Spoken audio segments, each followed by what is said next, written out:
गाँव के बचपन खेलब कूदब यार हो, बांस के बैट से मैच खेलब हो, मारपीट के बाद हो, शहर रकबहू ऐसन लागे,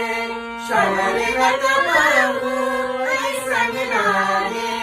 जैसन लागे